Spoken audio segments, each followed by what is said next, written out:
Welcome to the hell of PowerPoint. No, not really. I just use this kind of to remind me of what to talk about. I like having a presentation, but I don't like it won't dominate. I'm not going to read off slides because oh god, no. All right, what is steampunk? I am the professor. I'm the developer for Ice Brass Revolution. So we're going to go over a few. We have the basics. I break it down steampunk into two halves. You have the steam half, and you have the punk half. Hey, clever, breaking down the word. Okay. It goes back to what I was talking about earlier before we started recording, so I'll kind of skip over the bits I already talked about. The last part is I'm gonna try to do a coordinate mapping, where the way I'm going to classify steampunk things isn't by saying, here's a hard and fast definition, but rather switch to more like a qualitative, here's how we can kind of describe and like put various steampunk works relative to each other based on their content. That way we know, if we're comparing two very different titles, they're both steampunk, but they're very different, we know not to get confused when we're talking about it. All right, just some basics, real quick. One, it's science fiction or fantasy. If basically the definition here, if your steampunk has magic in it, it is fantasy. There you go. No magic in steampunk. Well, there can be magic. There is magic in some forms of steampunk. I think one of the play settings for Pathfinder is a steampunk with magic in it. So you can mix magic with steampunk. That just makes it fantasy. Ice Brass Revolution, we chose to stick with sci-fi. There is no magic in ice. It's all super science. You can have super science. Mad science is totally fine. That is well within the limits. I mean, Frankenstein, resurrecting the dead. That's super science. So you can have a lot of that. And for those of you who like playing, say, a mage, our mages are inventors now. Mechanically similar, just flavored differently to keep the sci-fi feel. The origin of it, genre-wise, it's one of the newer genres of science fiction. That's one reason why defining it is so difficult. It's form cyberpunk. Cyberpunk came first. Those of you who don't know cyberpunk, Shadowrun, Johnny Mnemonic, Blade Runner is probably the seminal cyberpunk work. Cyberpunk focuses a lot on, giant monopolies taking over the world. Everything is dark and grimy and gritty. There's no hope. You can fight the man, but the man is probably going to win. It's really dark. It's really, really, really dark. Steampunk was born from that. The twist is that steampunk does not necessarily have to be as dark and edgy as cyberpunk. One of the problems, cyberpunk did not age well. Because we look back at it now, it's like, that seems kind of dumb. Blade Runner aged well. I mean, Blade Runner was a good one. But a lot of the cyberpunk works are like, dude, what's your problem? I mean, seriously. Usually, steampunk will usually be rooted in Victorian England. Okay, so our one of the key features of steampunk, it's science fiction, which is normally set in the future.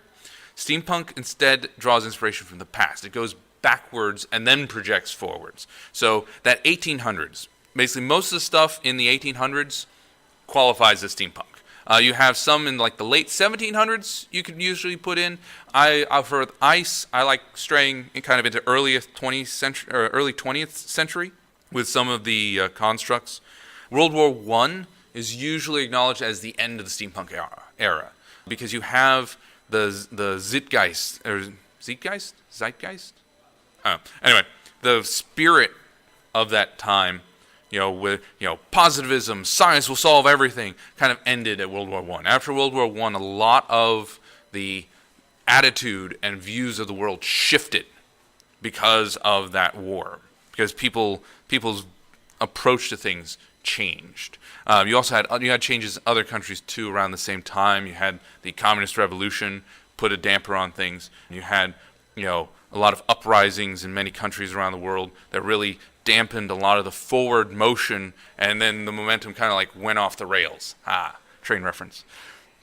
So you have basically that period of 1800s Industrial Revolution in England, America, through about around World War I. Not too much after World War I. If you go past that, you start getting what's called diesel punk, which is another very fledgling genre, even newer than steampunk. Diesel punk is anything involving like heavy use of gasoline. So gas-powered trains, cars, heavy presence of cars, a lot of stuff in the 1950s, very heavy.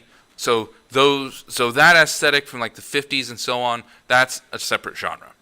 Here we're dealing a lot of times Victorian England. So, as I mentioned, this is controversial. If you go into a forum and ask what is steampunk, you will get as many different answers as there are people. So, there's really, as of yet, there's no real good, like, here's an axiom that defines this whole thing. But in general, that's true of most science fiction. You know, if you ask someone what is science fiction, you're going to get a lot of different answers. I mean, Star Trek is radically different from Star Wars, but they're both science fiction. You know, Stranger in a Strange Land by Robert Heinlein is nothing like Johnny Test. There we go. I know Johnny Test is also science fiction because it has science, but Stranger in a Strange Land is considerably higher quality, higher caliber. So, a lot of debate. There's a lot of range on this. So a lot of people have struggled to deal with, okay, how do we define a genre? Because if you can't put some limits, boundaries, it doesn't exist. You know, you have to have something of steampunk, not steampunk. You have to have something there. And then within steampunk, you have to be able to tell it apart. Yeah, and I've seen flame wars erupt so fierce. Just had a show, Steampunk'd, on GSN. Unfortunately, it got canceled. I kind of enjoyed it. It was 10 episodes. It was a reality contest. Had a lot of steampunks competing for crafting.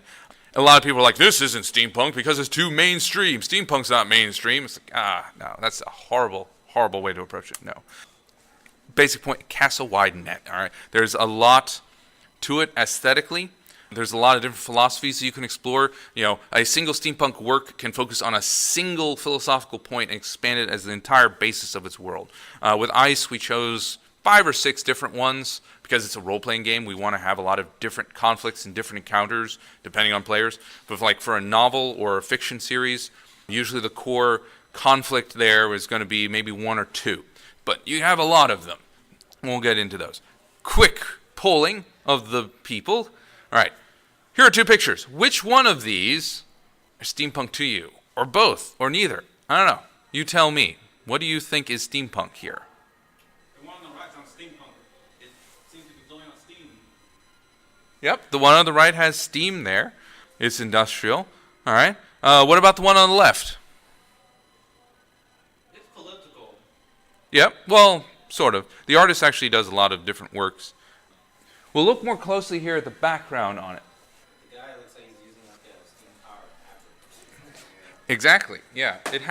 It's not as obviously steampunk. Here, in this image, you know, the inventions are in the background. You have a clock and some kind of like measurement device here. He's holding, you know, a steam-powered tool that's connected, something with like giving him readings and so on. You have them, they're looking around, they're using it. So this is people who are using technology, they're used to it, but the technology itself is steampunk. So that's one way of presenting it. It's integrated into the lifestyle. Here, it's like big, giant, steam-powered machine. Maybe steam-powered. It could be diesel-powered, which would actually make it not. But, you know, this is, you know, it's a giant, this could easily be a steampunk machine. It's like, here's something really visually obvious.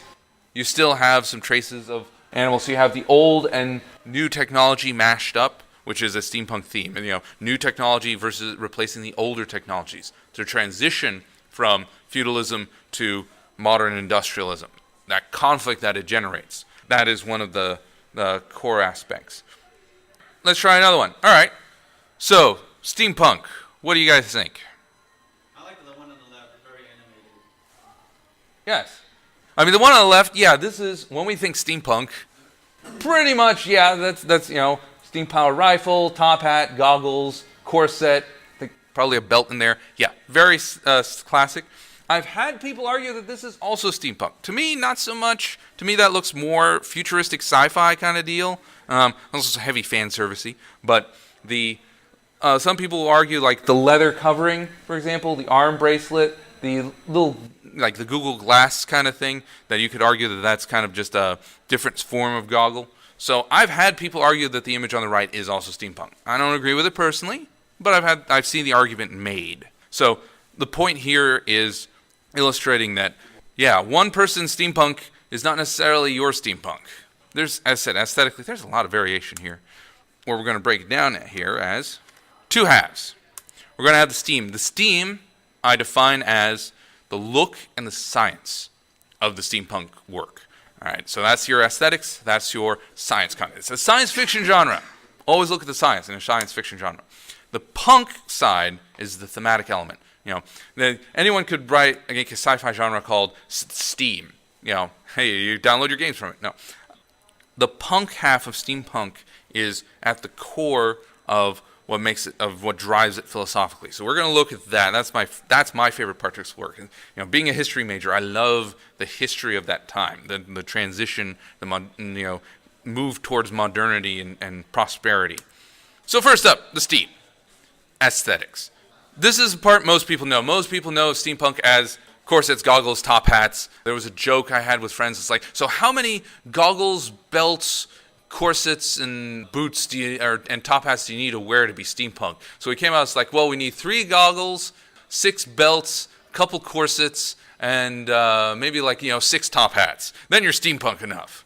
It's silly in some ways. At the same time, it's usually you need to base it on Victorian. It's hard to pin down. There's a lot of variations that era. There were people wearing many different things in the 1800s. It wasn't all just one type of fashion. And plus I'm not a fashion expert, but this is pretty typical here. This is Kato. She's a fairly famous steampunk model. She's got the hat, she's got the goggles, corset, watch, kind of leather. So you have some commonalities to it. Usually a lot of people are tempted to say anyone wearing a corset is steampunk. Well, you can have Renaissance festivals, medieval times. I tend to draw a line like full plate mail armor. That's more medieval. Yeah. If it's made of brass, okay, maybe we can talk about it. Or if it's got a lot of mods and rivets on it, cool. Like the Shredder outfit in the last Turtles movie. That was actually I liked it. A lot of people thought it was over the top. I liked it. It shoots blades that magnetically return to you. That's actually kind of steampunky in some ways because it felt like it was rough around the edges.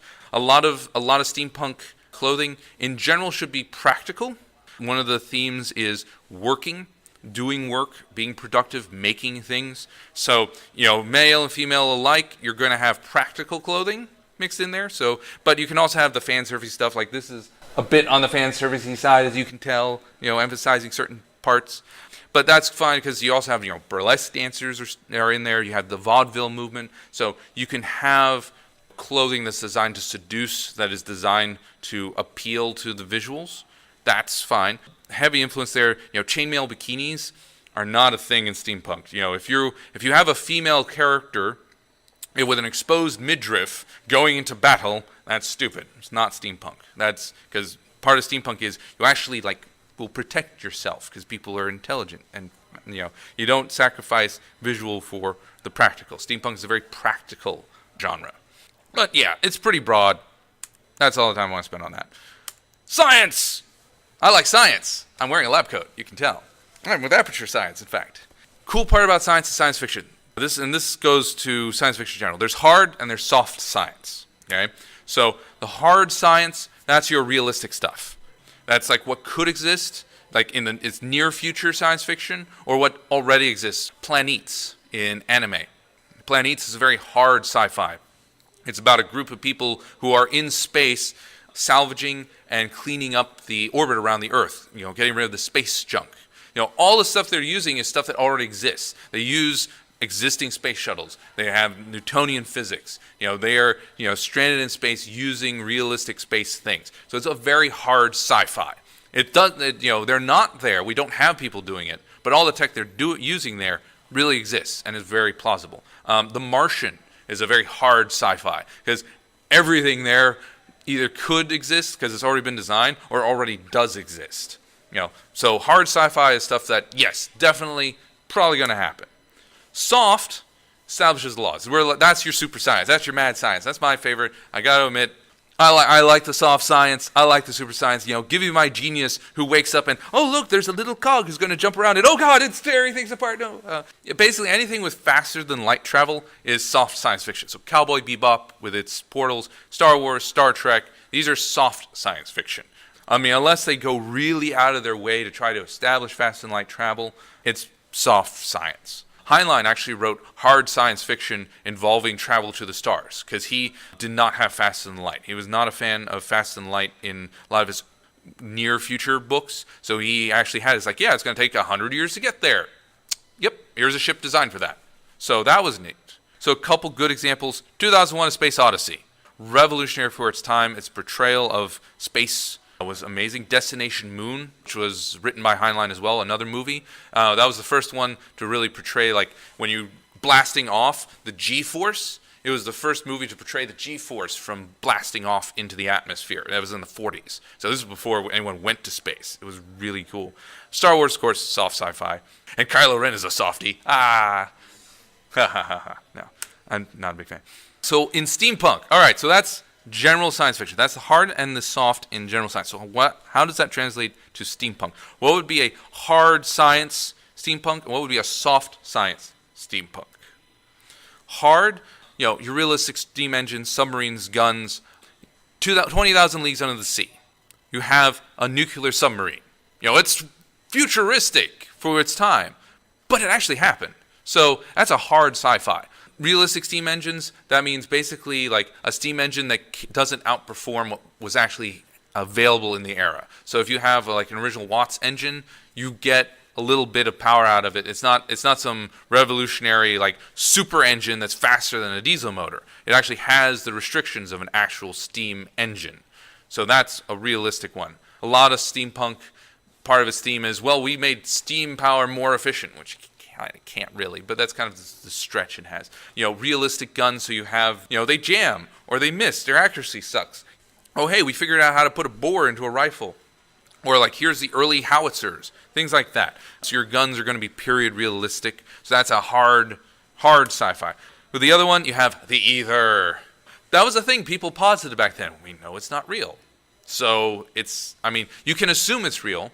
For Ice Brass Revolution, we assumed, we basically said, okay, the ether is real. So we made a world where that is true.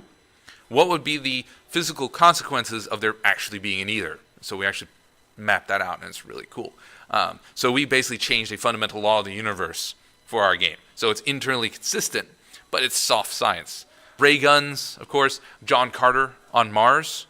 A lot of that exploration, like Mars has aliens on it and things. That's soft sci-fi. It's fun, but it's soft. Automatons. Now robots look a little less, but like cogged or gear-powered machines of the sort that can, jump and, swing swords and fight. That's a little far-fetched. So that's the science. I love the science aspect to it. Any questions so far? All right, now finally the punk, the philosophy. All right, so we've got these aesthetics. We've got Victorian era fashion. We have we can choose like a couple different forms of science. Do we want to be really realistic to the 1800s? Do we want to be having sparks and mads running around?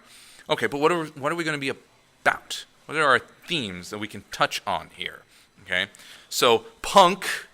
The main problem here with thematically is punk, by definition, defies expectations. Punk is about striking out, doing your own thing. It's about giving the middle finger to society and saying, screw you, I'm doing this. It's like, oh, you tell me to go left, I'm going to. You want me to go to the door on the left, I'm going to go to the door on the right. Screw you, narrator. Stanley Parable. The core of it, though, like when you look at, this machine kills fascists, or a lot of the punk bands, or a lot of the punk philosophers of the time, is authoritarianism is bad. Like, they hate fascism, they hate, totalitarianism, they hate censorship, they don't like anybody telling them what they have to do with their lives. It's like they're going to live their lives how they want to, even if it's completely self-destructive, even if they blow up spectacularly with drugs and alcohol, they want to live their life how they want to, and if you try to force them to live some other way, they're going to fight back. They're going to punch you in the nose, you're going to knock you on your butt. You are not going to have a good time telling these people what to do. So, opposition to authoritarianism is very, very fundamental. It's a core aspect of punk. If you call yourself punk, you're essentially saying this genre is about opposing authority. It is about defying authority. It is, sometimes rebelling against authority. Some kind of great power over here, and here's me, and I am opposed to it. So the man versus society, man versus authority, very central to this. So what can we draw on from steampunk? So what takes this modern philosophy from like the 70s, the punk movement, what brings that into steampunk? What brings that back into history? Okay. So for that, we need to look at, all right, what were some of the themes from that time? What were some of the philosophies from that time that fall under that punk header? Here I've arranged them by positive and negative. Positive themes will be things that forward individuality.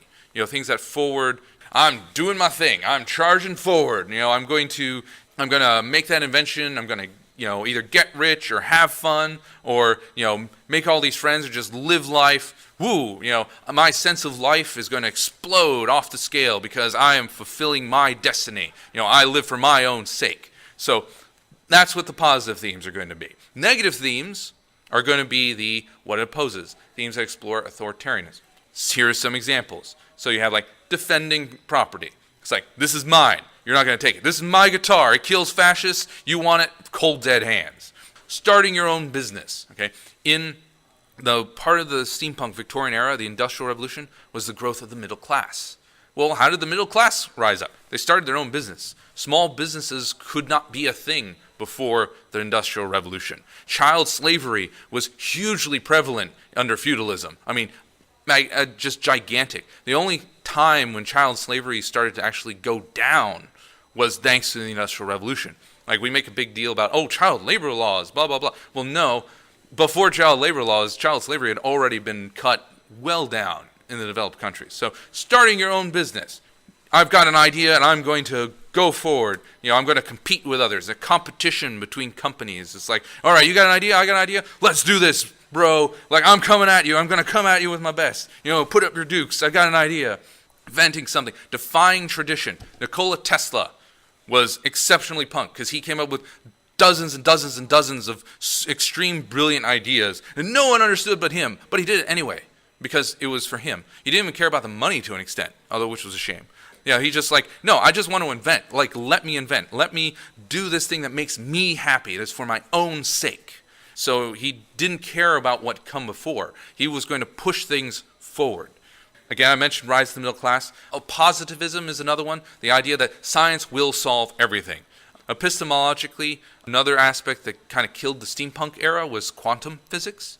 So before quantum physics, there was basically a mechanistic approach to physics, where it was fundamentally believed that you could explain everything. Science could explain everything. Math could explain everything. Math was a perfect philosophy that could define everything. Bertrand Russell was very big. The Principia Mathematica was an attempt to explain everything in pure mathematical terms. Then, and in physics, you had the exploration of all the laws. It's we can determine everything. Then quantum physics hits, and our reality is probabilistic, not deterministic. Well, sucks. Then in math, you have Gödel's incompleteness theorem, which says, hey, guess what? You thought you could make a complete system that explains everything? Nope, you're wrong. So which just shattered Russell's world. So those two developments there, science and math-wise, separate steampunk math and science from modern math and science. Modern math and science, we understand that things are probability-based and that there will always be some unknowns. No matter how good we get, we can't define things entirely.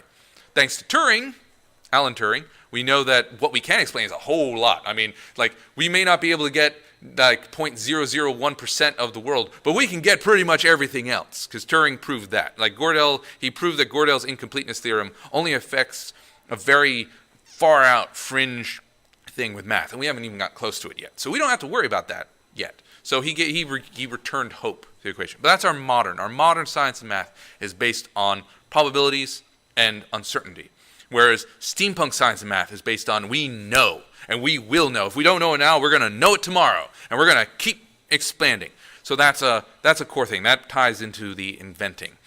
Early adoption of technology. This was the rise of consumer goods. We finally had technology in the 1700s beforehand was only for the super rich. You had kings who could afford a bathtub, and they were the only ones who were going to take baths because they were the only ones who could afford that stuff.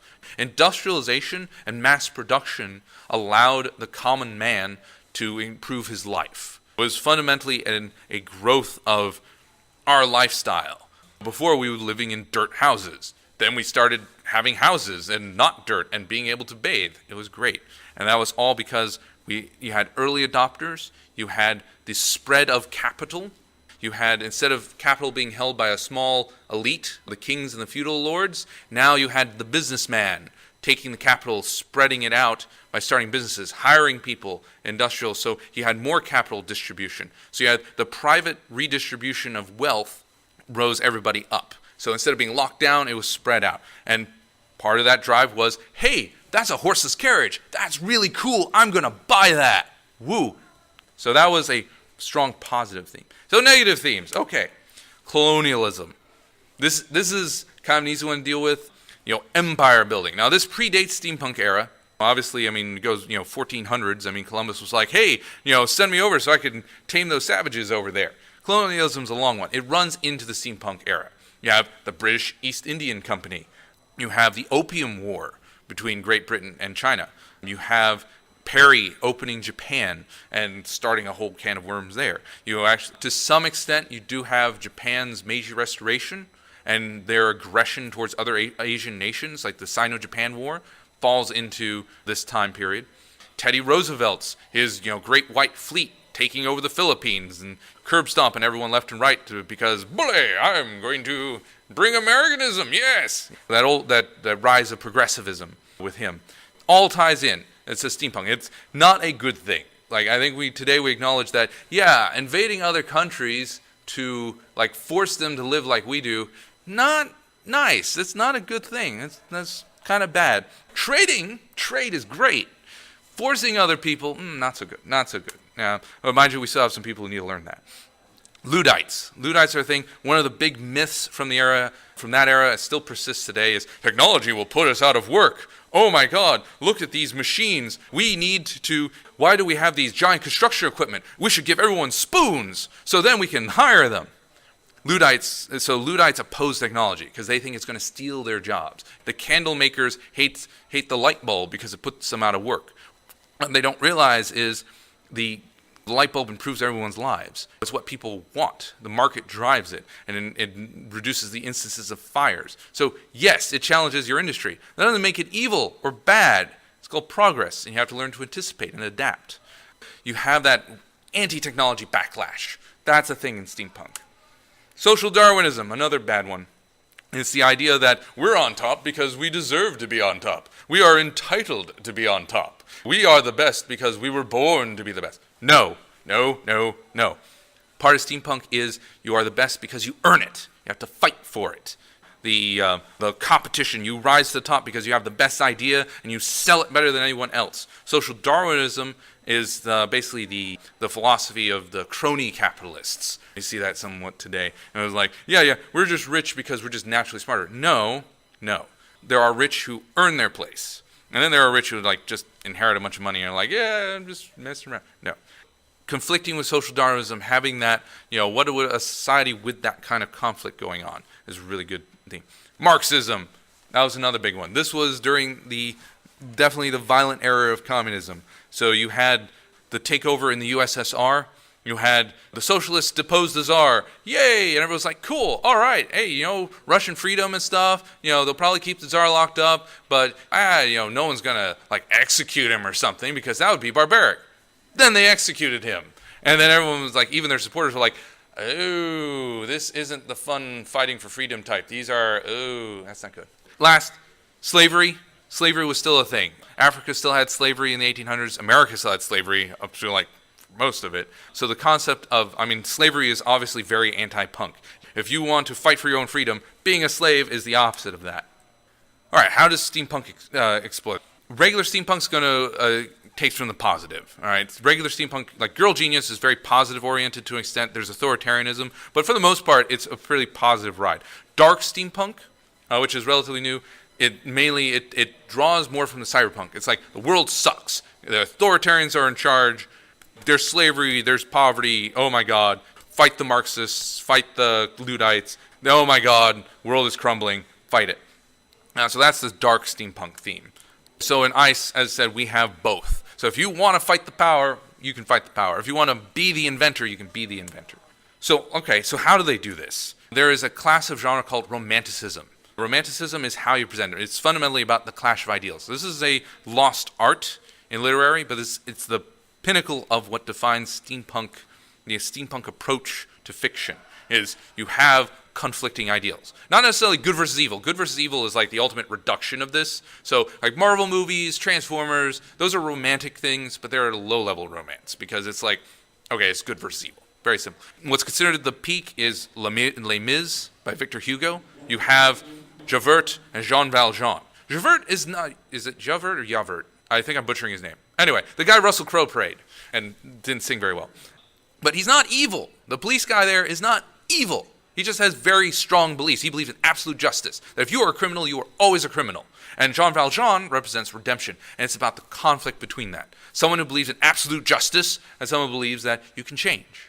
And that conflict. Obviously, Hugo thinks people can change. That's why he portrays it. But the absolute justice guy is not evil. He's just driven by a different ideal. That's a higher form. When neither side is necessarily evil, they're just very strongly held their beliefs and they clash because of it.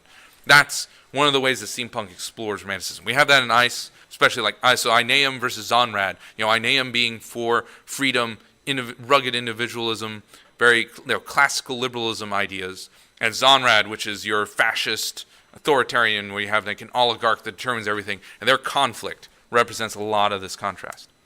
Well, okay, so what's one without the other? Just this is more a quick commentary. So, all right, what if you have the aesthetic but not the theme? That's kind of shallow. It's like, you look like it, but it's just gears glued on. But what about if you just focus on the themes and you leave out the aesthetic? Well, you're probably going to have a great work because a lot of these conflicts in steampunk are broader than that. It's probably going to be a good sci-fi or historical piece. No, won't be steampunk. The aesthetic, you need the aesthetic to make it qualify as steampunk, but you need the themes to make it like mean something. Otherwise, it's just kind of fluffy. Fluff's okay now and then, but if it doesn't have themes, it doesn't mean anything.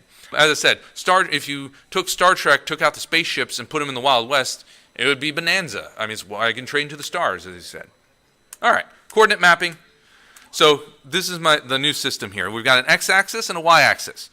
Hard and soft science, high concept, low concept. How deep in theme do they go?